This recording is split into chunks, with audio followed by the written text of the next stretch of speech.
All good.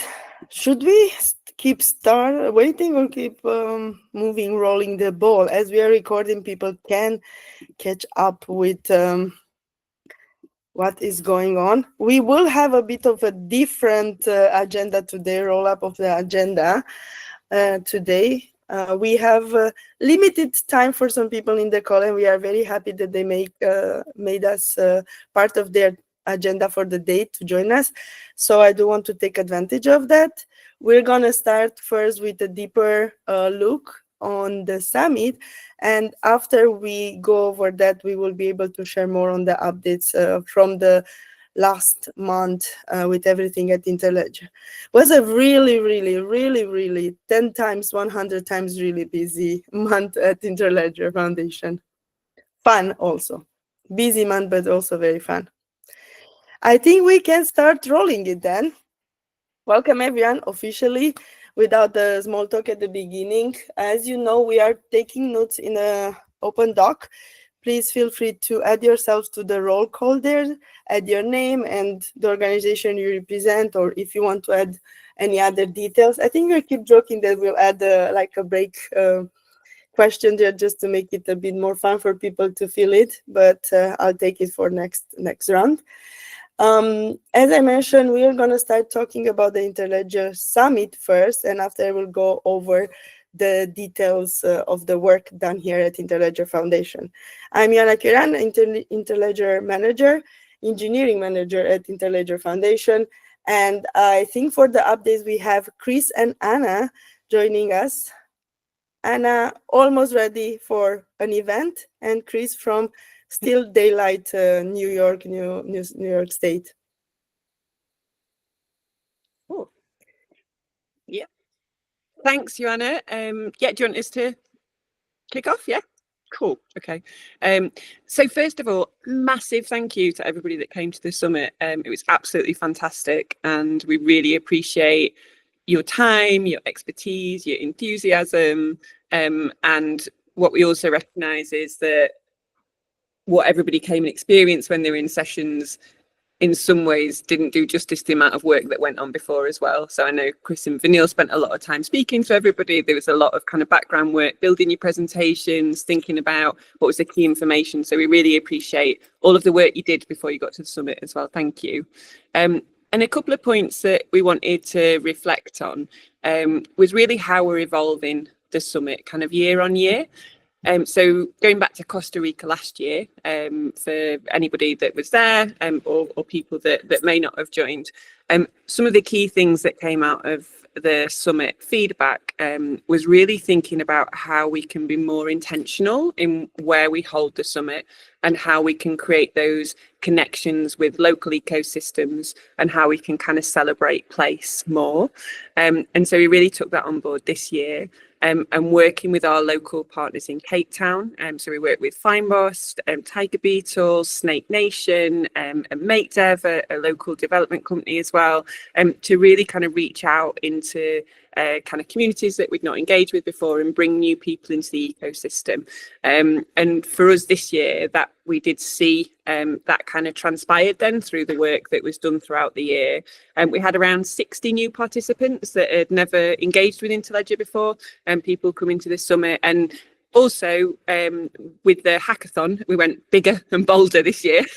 So we did the 24-hour hackathon the weekend before, and what was great, and I'm sure we'll have like a deeper dive on that at some point as well. But what was brilliant to see is that a lot of people who came to the hackathon, you know, even the people that contributed and may have not won a prize, actually were really engaged with that process, really engaged and inspired about the work that was being done, and came to the summit as well, and have sent feedback since about their experience, which is fantastic.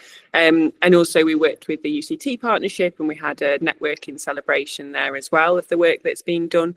And I feel like there was other events. It felt like there was a whole week of things going on. We were doing lots of engagement, and some of the community members that came earlier were going out as well. So shout out to Erica if she's on the call as well. I know she did a lot of work going out and kind of, you know, corralling people and telling them about Interledger as well. So what we're really keen to do, and I think just to kind of reiterate really that the feedback that you give is really important to us, not only about kind of what you enjoyed or what stood out for you, but also thinking about, where would you like to see us evolve? Like, how can we, and a real marathon as well. It's a sore point because I signed up for the 10K and then I decided not to do it. So anybody else on the call, they're like, yeah, we're definitely going to do this running. And I was like, on the morning, I was like, oh no, I'm not. I was like, we're going to have a marathon week of events. Why are you even running the marathon? It was so we set up a running club and I got a picture with something that makes it look like I did it. So, it's fine. It all works. So the feedback's really important, letting us know kind of, what you want to see kind of more of next year. What are the things that we could do to kind of build out that local participation, engagement, and then also how we keep the momentum going after the summit as well. So Sarah and CD are on the call as well. They've just recently been representing Interledger Foundation at the AfriLabs event, and we've got some amazing engagement there. Absolutely brilliant to think about the next events that we can continue to support. And UCT will be at the Blockchain Africa conference talking about the work that they're doing as well. So what we wanted to do was just create a little bit of space in this meeting. Vanille's reached out to some of our amazing speakers to share a little bit about what stood out for them at the summit, what their session was about, why that was important to them, and also what maybe they would like to see kind of evolving as we go forward. So I'll hand back over to Vanille, who can guide us through the next part. And thank you from me, just on a personal level, because I'm aware that sent lots of emails to everybody with lots of like mundane information leading up to the summit as well. So thank you for your patience there.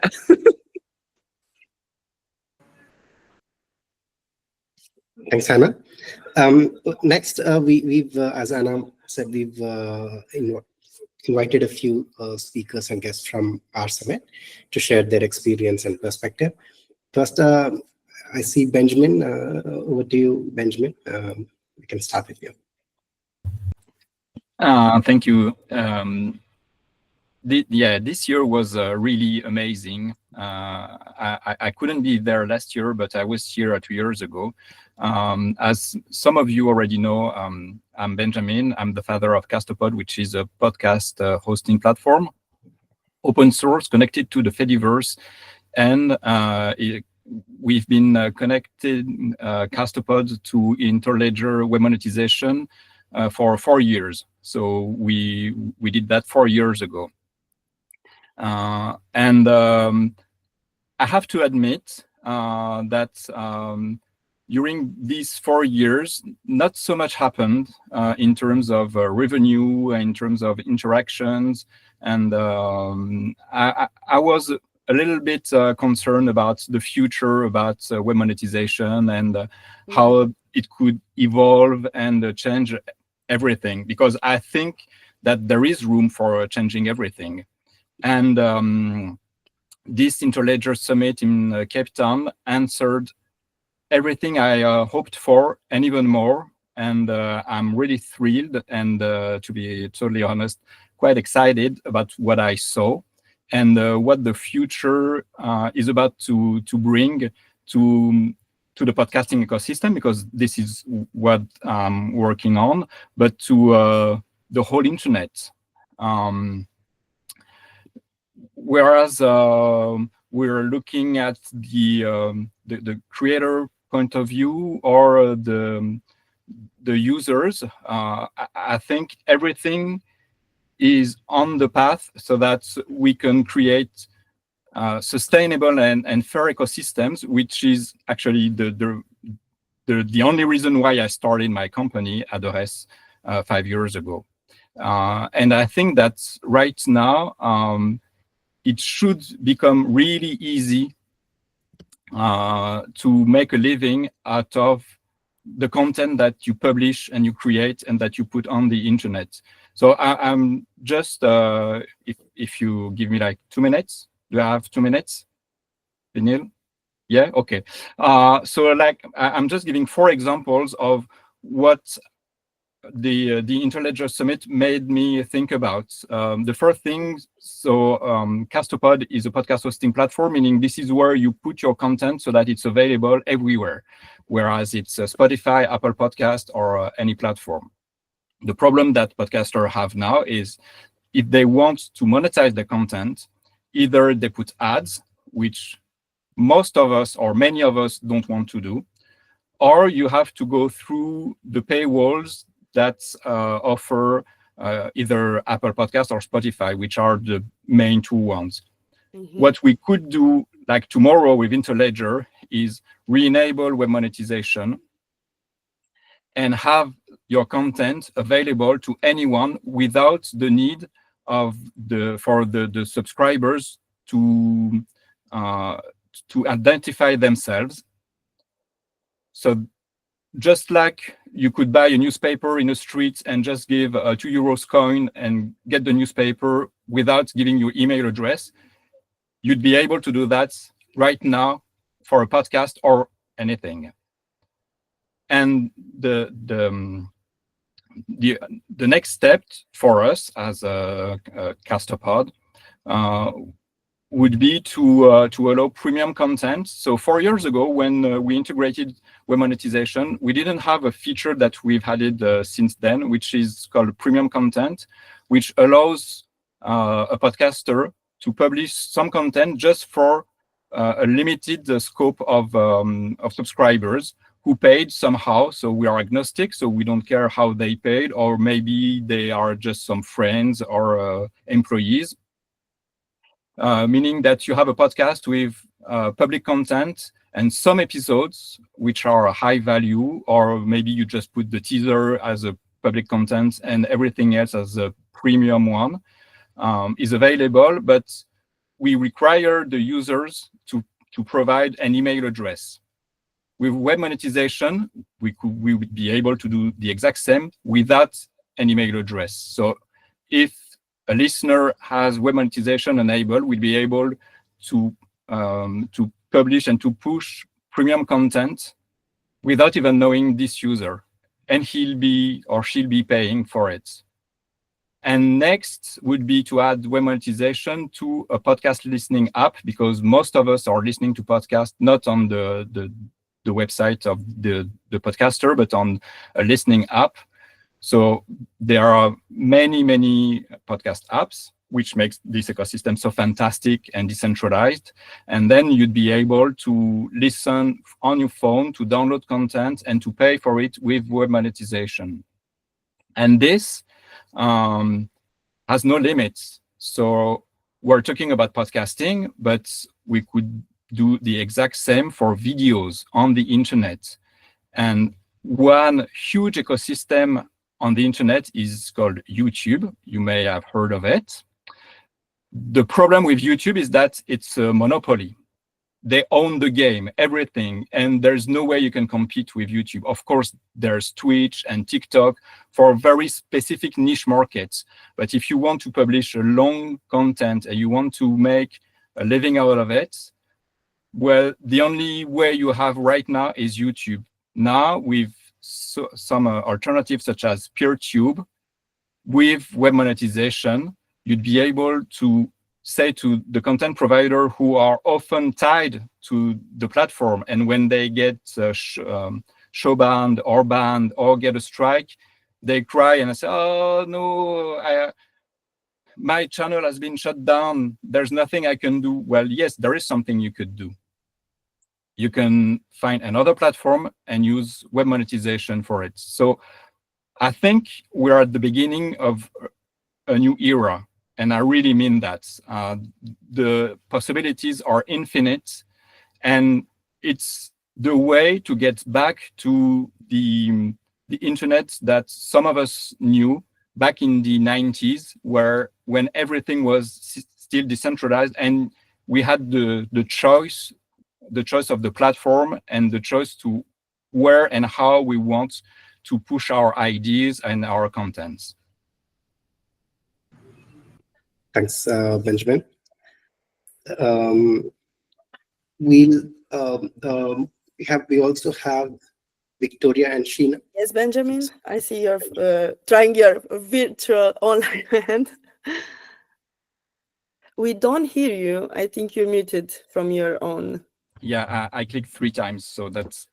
And as far as I understood, there's also two really big changes regarding web monetization. The fact that you don't have to rely on blockchain anymore. So it's real money from the beginning to the end. And that we saw how it's usable with like a real credit card. So if like tomorrow, a listener is listening to your podcast using web monetization, the podcaster can spend real money instantly in a real shop with a real credit card. So it's not some token or something really complex where you have to transfer some crypto to fiat money. No, you plug it, you spend it. That's it. As simple as that. And that's a real game changer as well. And that's it. Yes, I was the lucky ones that with the new cards, I got the transfer even from that day on stage, and I got the coffee then. Yes, should we go Victoria or Sheena for the next updates? Hi, everybody. I just wanted to thank everyone who made Sheena feel welcome, and Sheena's on the call as well. And I wanted to also just thank Sheena for being on the call, because I feel like she's a special guest because she's, you know, new to the ecosystem. Sheena, are you here? I am. Nice. Can you hear me? We're Yes. gonna be nice for sure. We're gonna be nice so she likes us. Sheena has just been amazing to work with. She has a lot of experience. If you don't know and you missed the workshop, but everyone has had great feedback. We taped it. Jeremiah was helped a little bit. We didn't actually get the official taping, but we got some of the pieces taped. Don't know if the sound is up to Interledger standard, but it's a good start. Sheena, anything you'd like to say? No, thank you, number one, for allowing me to be part of your story, your documentary, Unbanked in America. I feel like people overlook that issue in America a lot. So kudos to you for highlighting that. Kudos to Interledger for, also bringing light to that. Totally enjoyed the summit. It's my first time ever hearing about Interledger, to be honest, through Victoria. And of course, my first time at the summit, but greatly enjoyed it. It was interesting because we did the workshop. It was people from all over the world there, but a lot of our problems when it comes to financial inclusion are aligned. So once again, Victoria did an amazing job of highlighting America, but the workshop was even more amazing to see people from all over the world fighting for financial inclusion for some of the same problems and same challenges of finding solutions. So just thank you. Big round of kudos, and I wanted to check the chat. It's a lot of praise for the session. I was the MC of one of the other rooms, but I did learn a lot from others talking about your session, about the distances covered that I never maybe consciously thought about, in daily life. Yeah, Sheena brought up some great tidbits or just like facts that people held on to that I've heard multiple times since, that for instance, in Mississippi, there's no Bank of America, right? People don't know small things like that. Or even people hearing the word banking desert. Aiden had brought in some parliamentarians from Africa, and they used that language, and that was super powerful to hear them say, we actually have banking deserts, not knowing what it was before, but now being able to use that language moving forward and understanding financial trauma and the history in America of why a lot of like 5.9 million and over are unbanked. So yeah, it was really great. Thanks so much for joining us both at the summit and in this call to share a bit more and to give us an opportunity to learn so much about on this topic. It's definitely something that we don't chat enough. We don't talk with our friends about this, and we should be considerate of the situation. Anything you want to add, not to jump too fast? Still working on the documentary. I think I got some good leads from people. We're also doing a podcast series. So we'll have different guests who are featured on the podcast series through Future Money. So look out for that. But thank you, everybody. That's it. And thank you, Sheena. Thank you. Definitely feel free to share more of the links if you have at hand any. If not, later on, more than happy to share them in the group later. I think you mentioned Aidan, so I'm going to move it to him to tell us more about the work with the parliamentarians. I also Thanks. think this word is so hard to say, but it's not that bad. Go ahead. Thanks so much. Hi, everyone. My name is Aidan Bodley. I'm an Interledger ambassador. And as was just referenced, I was shepherding this year's parliamentarian track at the summit, which essentially consisted of two activities. Principally, it was about carving out a dedicated space for lawmakers to be able to engage directly with the technical and civil society communities that were at the summit so that they can understand the opportunities that the Interledger technology stack can offer their constituents. And secondly, we did have a main stage panel that some of you might have seen. And certainly my hope is that by bringing these voices to the table, we can foster some deeper collaboration and ensure that the systems we're building together are aligned with the public interest. The feedback that I heard from the parliamentarians who participated in the summit this year was very positive. They loved how youthful our community felt. They appreciated being invited to build, or what they perceive that they're being invited in from day zero to be engaged in building new technology versus being asked to solve problems that technology that has already been constructed has caused for society. So they loved that. They loved being able to see how the multi-stakeholder process works in action rather than just sort of reading about it or hearing theoretically that we can work with all the stakeholders. They were able to form a sense of collegiality with one another and also with people within the Interledger community.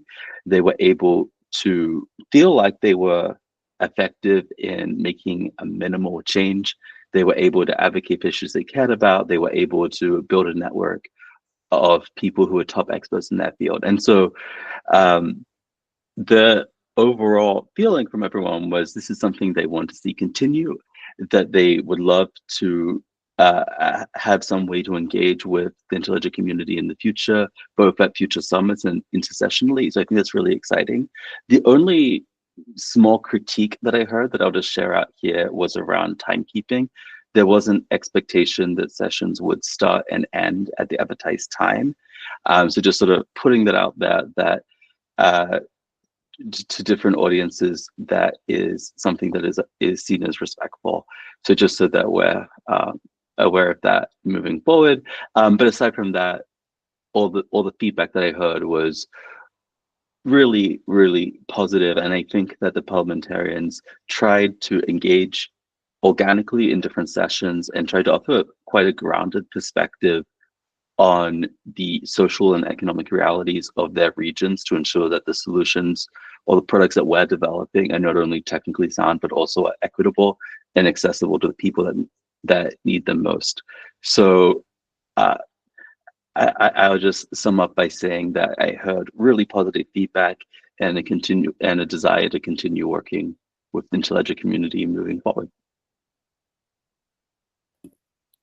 That's an amazing feedback and inspiring to see them. They do want to get involved, they do want to be consulted. I think I heard at the beginning something like, people, or even from my work with commissions and stuff with more, this kind of environment, is that we expect them to take decisions, the good decisions that we want them to see, but we don't provide everything that they will need, or sometimes they don't have time to go through everything. So these kind of meetings where they get really in contact with communities, see the work, help a lot, I think. So thanks so much for facilitating this for the summit. We have also Maria, I think, also a speaker, I think. I don't see Maria is on the call. Oh yeah, I was just checking exactly. You could see my eyes rolling, going through the list. I think, if I'm not mistaken, it was a track session on the second track. I think in the second day, but I might be confusing. But for sure, you can check the live sessions that are already on YouTube. I think both Anna and Chris mentioned that in the chat that the session will be soon splitted and uploaded to our YouTube page and on our website, and the same with more pictures from the event. I took a bit the liberty to add some of the links because we mentioned how many events we had during that week, and added a link in the notes for the meetup that we had with the local community, a software developers community there, and it was on Tuesday. And it was really good feedback. Check the meetup link and see the topics that we covered. And on Wednesday, we participated at the UCT for the Innovation Hub launch that we are supporting at the University of Cape Town. I added also a link for the albums on Flick with more pictures. I'm gonna try to add till the end of the call the links for Summit too. But soon everything will be on the website directly linked, easier for you to access all of that. Anything around the summit that we should also mention more? I think Tiffany mentioned the link for feedback. And if not, yes, she did. And please do share all the feedback that either yourself have or gathered at the sessions that you are running. I just wanted to say, because I missed it in the introduction as well, I put it in notes, but also a massive shout out to Chris, that he was like an amazing MC for us. And it just, helped give us the right energy and atmosphere through the day while keeping us on track. And there was lots of things in the background, like, we need to change this, we need to do that. You wouldn't have known it. Seamless. So thank you. Yeah, Sunday was stressful, although we did land within only about 20 minutes of the scheduled time over. So, but yeah, that one was a bit of a train, air traffic control for sure. And I do understand that, like, people not getting their sessions when they're supposed to be and stuff there's a disrespect nature of that, and there's also just a reality of that. I think what we try to do is keep at least everything moving at the same time, so it wasn't like one thing was happening when another thing was 2 hours delayed. We tried to keep things, the sessions moving, even if they were delayed, moving at sort of similar times. But yeah, that is an issue. And yeah, by the way, Tiffany pinned the feedback form to the top of the chat. I would highly encourage everyone to fill that out. I think Anna talked about at the top how much that feedback goes into our design and decision making for the following year. We really listen to that, and we pull the themes and the big pieces of feedback out, and those really become design goals for the next year. Yes, thank you so much, Chris and Anna, for the update. And thanks for everyone helping us to define the next event. We were preparing our hats, as you saw in the last closing session. Yes, I see a raising hand. You have a question? Me, Stephanie Parent. I see. My name, my Google name is. I was about like, is that a name? How should I read it? Should I go for it? It was. Yeah, no, it's Curmudgeon in Canada. Yes. I was grumpy about joining up for some Google thing that I had to, Anyway, I did receive the feedback form, and I can tell you that I had a bad case of FOMO hearing about what was going on. Do you want feedback from those of us who couldn't be there? Because it did seem to me that the thing that could be expanded is remote, maybe not participation, but at least watching. We're missing an outreach opportunity there. I don't think it adds to the cost too much. It does add to the complexity, but you're going to spend all that money. You might as well make it worthwhile with a bigger impact. So if you don't mind, I might fill out the feedback form and talk about that. That would be, sorry, go on, Chris, you can. And I was going to say 100%, fill it out. I mean, if some question is, how'd you like the food? You can just say, not applicable or whatever. But or even say, hey, I'm going to use this space to add more commentary on the virtual parts. But yes, 100%. Yeah. Okay, I will. And thank you very much for the shout out. It was so much appreciated. I hated not being there. Oh, I really needed to network with folks to get my data that I need. But oh well. We take what we're handed, right? Next and time. really happy to have I know like the feedback from like sometimes it's easier to have things in conversation as well, Stephanie. So really happy to like have a call and just chat through, some of those options around how we can engage people remotely more. And to echo what Chris said, 100% agree. And we'll definitely put that on the list for next year. Great, thanks very much. Thank you.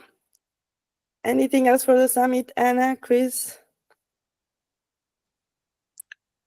No. We're good. Thanks again. See you next year. We are already missing it. Yes, we're already missing it. We are getting ready for next year. Okay, another big event that we had in Cape Town was a week ahead of the summit, and it was the hackathon we organized. There, I think we had almost or around 150 people, which was a huge, big one. And we have Alex, our CTO, to give us some updates about that. Thank you. I think the hackathon was mentioned. Sorry for the dress up. But the hackathon was mentioned as part of the week. We opened up the week with a hackathon. We had 130 people, both professionals and students. I think more demos than we could see on stage. We had about 40 demos, and it was really, really hard to select the top 20 that got to be on stage. It was so hard we ended up having 22 on stage. We couldn't cut it down to just 20. The winners were all at the summit. We had first prize, can't remember, probably $9,000 as the first prize winner. And they were all there for the showcase and the exhibit. I think people loved it. I, for one, my favorite hack of all was the third place winner. All of this is going to be in the community Slack. So if you missed out on the winners, we will update the community dev post with the winners and the projects. My personal favorite was number 3. They did an RSPCA donation window with our office mascot. I think somebody might have clued them in on an office mascot or Romanian office mascot. But the feedback for the hackathon, we got 9.0 on mentor usefulness or mental helpfulness, and 9.1 would recommend an Interledger hackathon again, which I think is amazing feedback for the hackathon. We would love to do it again next year. If you somehow missed out on the hackathon, or if you were there and you didn't fill out the feedback form, reach out to me or Joanna, tell us how we can make it even better next year. Yeah, and in general, we do try to support hackathons. If you have any that you know about and you recommend us, reach out to me, easyjoanna@interledger.org. We would love to do more external ones or support already existing ones. We literally had a wrap-up session about feedback before this call with the team in Cape Town that helped us organize, and got the chance to be reminded that from 60 feedbacks that we got literally next day, 50th of people would participate in another hackathon with us. That's really, really amazing to see such an impactful mark. And recommendation is like up more than 90% people would recommend us to our friends. And everything was really, really good. We saw some feedback posts on LinkedIn saying it was the greatest hackathon they would attend, and we managed to balance the community involved there to create a sense of community around the hackathon in Cape Town, which hopefully we are able also to maintain going forward, because we really appreciate the work there. Thanks for adding the details of the prize and the names in there. And as Alex mentioned, we will also probably update everywhere else where is needed. I've linked the album with pictures to see us there. If my hair in one or two of those my hair is a bit too fluffy, it was at 3 a.m. in the morning.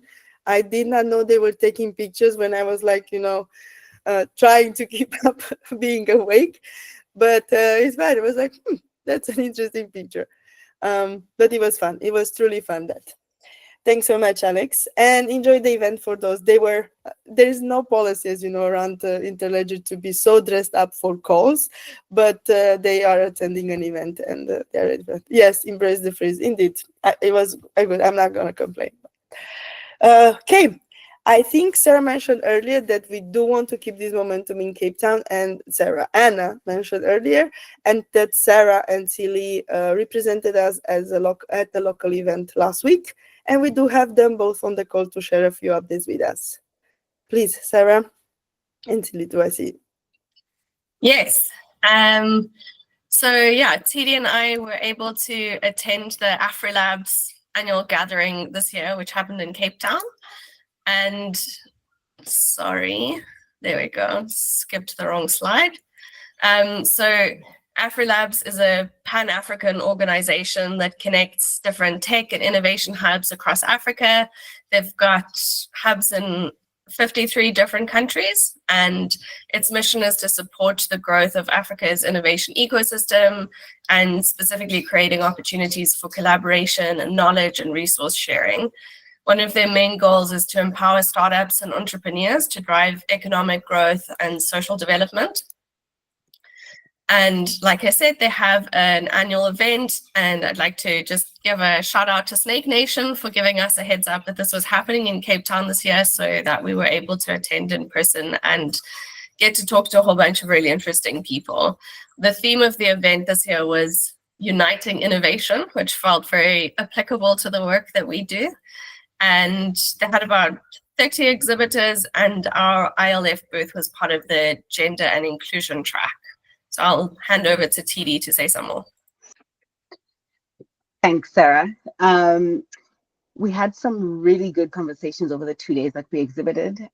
We chatted to people from or who wear different hats, so from different roles, from leaders in innovation hubs to like payments enthusiasts. We had founders and entrepreneurs and creators. We had lots and lots of students stop by. So the energy was amazing. The people were really engaged by the sending payments as easily as an email analogy, as well as like the common language between payment systems or common language for sending money, sending receipt. They really, really connected with that. And then we're able to kind of break down into maybe a more technical conversation if they were that way inclined. So I really appreciated the retreat kind of session that we had just ahead of the summit, because it kind of gave me more language, if you will, and like more latitude to talk in a way that people can relate tech a little bit easier to what's going on in their businesses or in their lives. We met people from different industries, different countries like Nigeria, Rwanda, Tanzania, Uganda, like you name it, Zimbabwe, Malawi. Representation was broad from across the African continent and actually beyond the African continent as well, just folks that have operations anywhere, you know, on the continent. Thanks, Sarah. So the booth, you're right, Adam. The booth was pretty colorful. Actually, I really loved. It was just like this beautiful, like purple design. Shout out to Madalena and Anna for like giving us that stunning setup. It was pretty interesting to see that like of at least half of the people that stopped by were involved in either multiple organizations or like fulfilled multiple roles. So you know, you might have spoken to like a innovation hub lead, and they were also an entrepreneur or a consultant or something. So it made for really interesting conversations about like their experiences and like their insights about payment systems and opportunities like for greater access to digital financial systems. So that was pretty cool. We had some really like vibrant, like surprisingly vibrant conversations. I think I didn't realize that we could just kind of go and go and go and go, you know, conversation after conversation like that. Yeah, back to you, Sarah. So I think CD is always so good at having those conversations and getting the context of where people fit in. I think I'm always more comfortable talking about like the tech and what we do and our mission. But from that, it was nice to kind of see what people were immediately drawn to. And I'd say there were three big things that I got the biggest kind of immediate response to. And the first was just interoperability between different kinds of accounts. The idea that you could make seamless payments between mobile money and digital wallets and bank accounts was something that was very appealing to people and would solve problems that people are facing a lot in Africa with the work that they're doing. And the same for the cross-border discussion, that listening to the struggles people have making payments across borders in Africa, you know, we know this is a global problem, but yeah, it was just seeing again that reiterated. And there's a country called Lesotho, which is completely bordered by South Africa. So you would think that payments between Lesotho and South Africa were easy, but even in a situation like that, where there's such immediate and close proximity, people were having enormous struggles moving money from one country to the other. And again, going back to what CD mentioned about how we speak now about open payments and making payments as easy as an email, people really appreciated the kind of user experience that open payments offered by having these human readable wallet addresses, by having something that you can share without giving any private sensitive financial data away, was something people saw huge value in that. And obviously also then from developers' perspectives who were creating applications, there was a lot of interest in bypassing third-party gateways to get direct access towards facilitating payments with their users. And one of the ways we decided to try and engage our audience for this conference at our booth was to have a competition running where participants stood a chance to win a voucher. So our top 3 favorites would win, and we're busy tallying up those results at the moment. We got a lot of engagement with that, which was fantastic. I think more than maybe any of us expected anyway. And it was really nice always to kind of see this way of getting people to talk about what you've spoken about to them, like hearing it back and seeing, oh yeah, they've really got it. They've really understood it. They can see the use cases. And it's nice to always see, yeah, the concepts are landing. Because if you're just talking and talking and talking and like giving people this information and they leave, you never know, like, did you get that? Like, so it was nice to kind of get this sort of concrete feedback from that as well.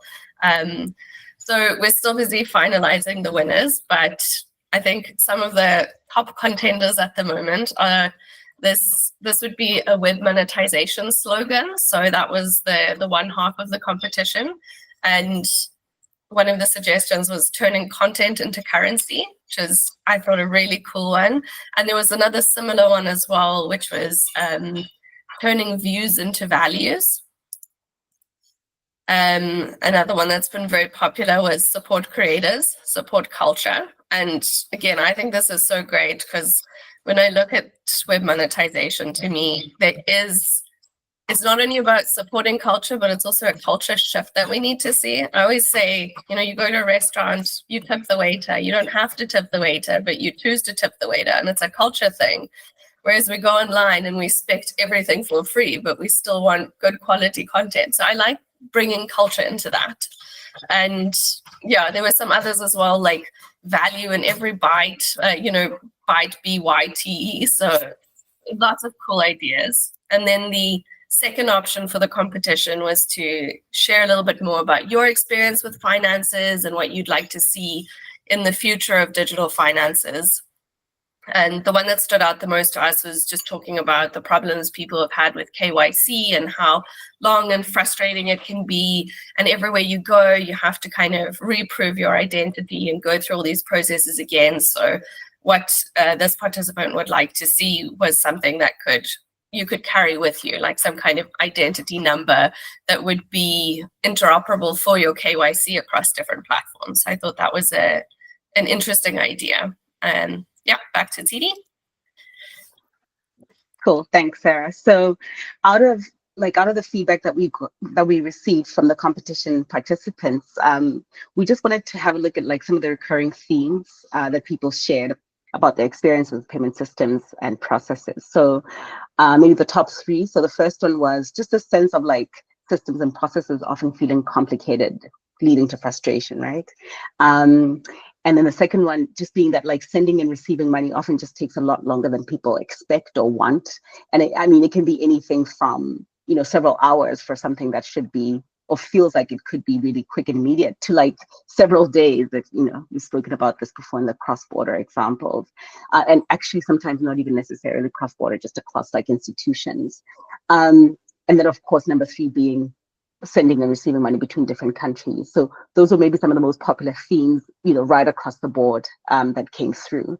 Please, let's go to the next one, Sarah. Thanks.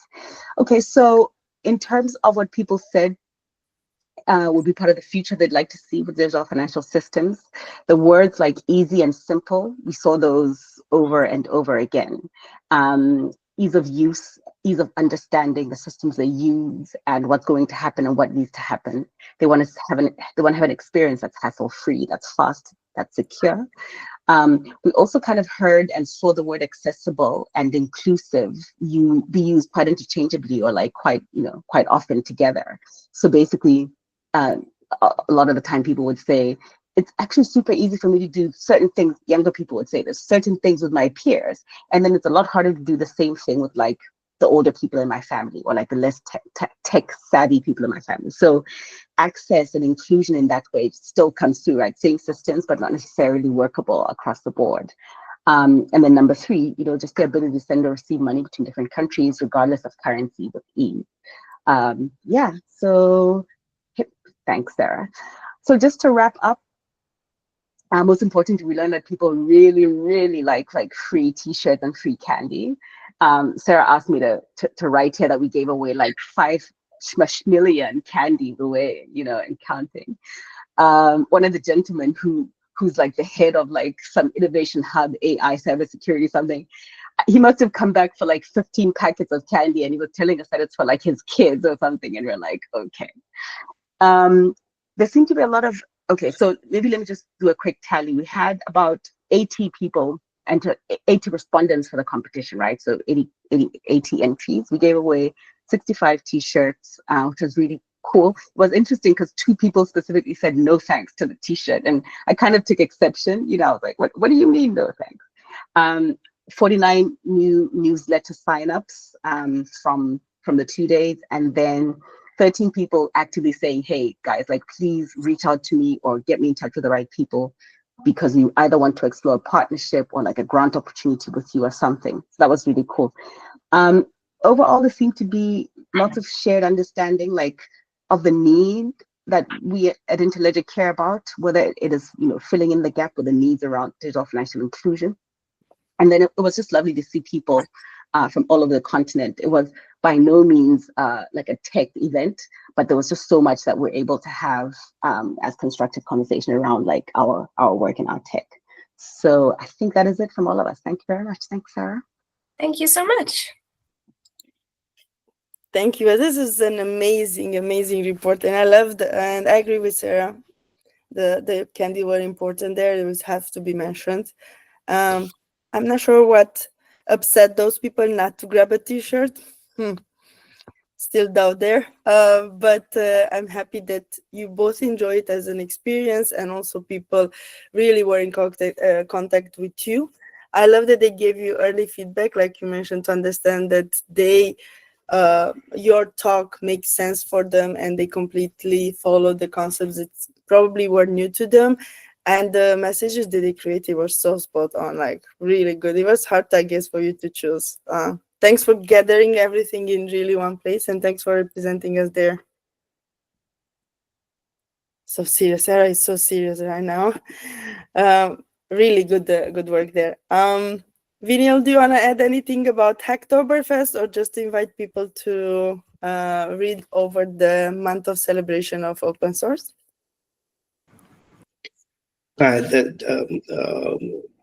Feel free to read the blog.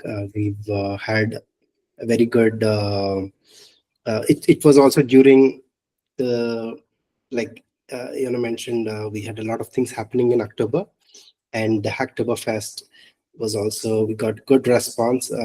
We've done 3 events and 2 local events. So we've got good contributions as well, and good engagement on our GitHub. The goal was to engage with the open source community and open up people to contribute to the issues on our GitHub pages. So it was good to continue back to back for the 3rd year, and we look forward to doing in a much bigger way next year.